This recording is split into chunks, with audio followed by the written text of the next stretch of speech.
Have you ever stopped to think that the world is full of secrets that go unnoticed? Geography, that subject that many people underestimated in school, holds mysteries that defy logic and completely change our perception of the planet. And the most curious thing, some of this information seems so unlikely that it seems like a lie. How can a relatively small lake contain 20% of the world's fresh water? Or how can a city in the USA be further south than Canada? Well, the map of the Earth hides details that few people know, and that's exactly what you're going to discover now. Get ready for a journey through surprising facts, those that make you rethink everything you knew about borders, territories, and natural phenomena. We're going to explore geographical curiosities that go far beyond the obvious, revealing unexpected connections and stories that seem unbelievable, but are completely real. And the best part? You'll never look at a map the same way again after this. So, are you ready to expand your knowledge and get ahead with information that almost no one knows?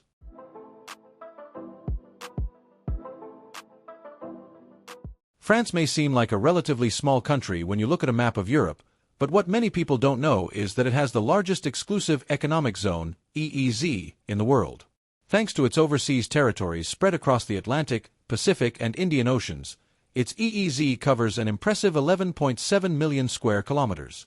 To give you an idea of what that means, that's larger than the area of giant countries like China or Canada. In other words, France isn't just the owner of fancy croissants and cheeses, it's also a maritime powerhouse. What really makes this EEZ so vast are territories like French Guiana on the South American continent, as well as islands like New Caledonia, French Polynesia, and Réunion. This gives the country access to impressive natural resources and biodiversity, as well as great influence over strategic trade routes. In the world of geopolitics, having such a large territory means more than just being able to fish in exclusive waters. It also means economic and military control over areas where other powers would like to have access. In short, France is playing chess at a high level while others are still trying to figure out the rules of the game. Now imagine the impact this has on the global stage. The exploration of oil, gas, and fishing in these areas makes France one of the most influential countries in ocean governance. But this maritime sovereignty also brings challenges. After all, maintaining a presence in such distant waters requires a respectable naval force. Interesting, right? But speaking of unexpected geography, there is one African country that, despite its name, is not where you would think. Its name may be misleading, but Equatorial Guinea is not exactly on the equator. Despite the geographical reference in its name, this small West African country is actually a little north of the equator. Its capital, Malabo, located on the island of Bioko, is approximately 160 kilometers from the imaginary line that divides the planet into two hemispheres. In other words, if you go there expecting the scorching heat typical of the equator, you might find high temperatures, but you won't be exactly in the center of the globe. But how did this happen? The answer involves a bit of colonial history. When the territory was still a Spanish colony, Europeans liked to give regions names that sounded scientific or geographically impressive, even if they weren't 100% accurate. So Equatorial Guinea got its name because it is relatively close to the equator, but not on it. Funny, right? It's like calling a city Mountain Village, when, in fact, it's on the side of a small hill.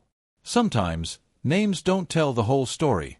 This confusion in nomenclature is not uncommon in world geography. There are many places that have names that can be misleading, and Equatorial Guinea is a classic example of this. And speaking of misleading names, did you know that Chicago didn't get the nickname Windy City because of the wind? Well, the story behind that name is much more political than meteorological. When people think of Chicago, they immediately think of strong winds whipping through the streets between towering skyscrapers. But, interestingly enough, the nickname Windy City has nothing to do with the weather. The origin of this name dates back to the 19th century and is more linked to politics than to meteorology. Newspapers at the time used this expression to refer to Chicago politicians, who were famous for talking a lot and promising even more, as if they were blowing winds of empty speeches. So, before you blame the city's harsh winter for the name, know that the real hurricane there has always been political rhetoric. But of course, there's no denying that Chicago is also a windy city in the literal sense. The breeze coming from Lake Michigan intensifies the thermal sensation and makes cold days seem even colder. For those who visit the city in winter, the biting wind is practically an unmissable tourist experience. Even so, Other cities in the United States, such as Boston and New York, record stronger winds on average. In other words, if the nickname was really based on the weather, maybe it should belong to another city. This kind of misinterpretation happens a lot when we talk about geography and history. Often, a name or title is accepted without people questioning its origins.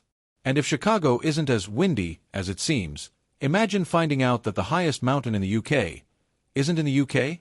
When most people think of the highest mountain in the UK, they think of Ben Nevis in Scotland, which stands at a respectable 1,345 meters. But there's actually a much taller peak that belongs to the UK, far from the British Isles. Mount Hope, located in British Antarctica, reaches a whopping 3,329 meters, more than twice the height of Ben Nevis. That's right, the highest mountain in the UK is nowhere near England, Scotland, Wales, or Northern Ireland. This peculiarity occurs because the UK, like other European countries, still maintains overseas territories scattered around the world. British Antarctica is one of these areas, and Mount Hope is located within it. But here's a curious detail. Due to the Antarctic Treaty, which prevents territorial claims in the region, this territory is not widely recognized as British by the international community. In other words, it's as if the UK has an imposing mountain, but not everyone officially accepts it. Geography is full of such surprises. Places that belong to one country but are thousands of miles away, disputed territories and natural landmarks that defy expectations. And if that information was unexpected, wait until you find out that there is a desert larger than the whole of Europe. When people think of deserts, most automatically think of vast landscapes of scorching sand, like the Sahara or the Arabian Desert. But the truth is that the world's largest desert doesn't have golden dunes or scorching temperatures. It's white, icy, and bigger than the whole of Europe. Yes, we're talking about the Antarctic Desert, which covers a staggering 14 million square kilometers. For comparison, that's bigger than the 3 largest sand deserts in the world combined. But how can a place covered in ice be called a desert? The answer lies in the amount of precipitation. For an area to be classified as a desert, it needs to receive very little rain or snow throughout the year. And Antarctica, despite being covered in ice, is extremely dry. In some parts of the continent, it can take decades for a single snowfall to fall from the sky. It's a fascinating paradox. One of the wettest places on the surface is actually one of the driest on the planet. This is the kind of geographical curiosity that defies common perception. Who would have thought that a desert could be freezing instead of scorching? But geography is full of such twists and turns. For example, if someone told you that you could travel south from a city in the United States and end up in Canada, would you believe them? Well, that's also a surprising truth. If someone told you that you could drive south from the United States and end up in Canada, most people would think it was some kind of geography joke. But this geography trivia is completely real. The city of Detroit, Michigan, is located just north of the Canadian city of Windsor, Ontario. This means that in order to cross the border, a driver leaving Detroit would have to head south, the opposite of what most people would imagine when they think of the geography between the two countries. This phenomenon occurs because the border between the United States and Canada is not a perfectly straight line. It follows the natural contours of rivers and lakes, creating some interesting anomalies, like this reversal in direction. The route between Detroit and Windsor is either via the Ambassador Bridge or the Detroit-Windsor Tunnel, both of which take travelers to one of the few situations where going south means crossing the border into Canada. For those who like to test their friends' knowledge, this is the perfect joke. Geography is full of these little surprises that defy common logic. And if traveling south and ending up in Canada already seems like a strange concept, wait until you discover that there is a lake that, despite its small size, contains an incredible 20% of all the fresh water on Earth. If you think the largest reservoirs of fresh water on the planet are scattered among gigantic rivers and lakes, prepare for a surprise. Lake Baikal in Russia contains an impressive 20% of all the world's liquid freshwater. Yes, a single lake contains more water than all 5 of North America's Great Lakes combined. The secret? Its extreme depth, reaching approximately 1,600 meters, makes it the deepest lake on the planet. In terms of volume, Baikal is practically a miniature ocean. But Baikal is not only remarkable for its volume of water. It is also one of the oldest lakes on Earth, dating back some 25 million years, and is home to a unique biodiversity. More than half of the species that live in its waters are found nowhere else in the world, including the famous Baikal seal, the only freshwater marine mammal on the planet. It is as if the lake were its own universe, preserving secrets of evolution that still fascinate scientists and explorers. Now, think about it. A lake that is relatively small in area can store so much water that its importance to the global water balance is gigantic. These are the details that make geography such a fascinating field of discovery. And if this information has made you see the world in a different way, wait until you see what comes next. Now that you've discovered these geographical curiosities that defy logic, tell me, how much of this information did you already know?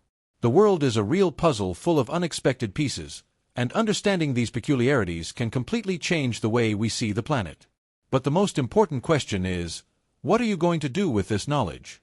Knowing that France has the largest EEZ in the world or that Antarctica is home to the largest desert is fascinating, but the true value of knowledge lies in how you use it to expand your vision and develop your curiosity about what is still hidden. So, how about continuing this journey of discovery? What else does the world hide that we still don't know? Each curious fact opens doors to new questions, and only those who are always seeking to learn can see beyond what everyone else sees. If you want to continue exploring surprising information and get ahead with unique knowledge, subscribe to the channel and turn on notifications. After all, what you learned today may be exactly what sets you apart tomorrow.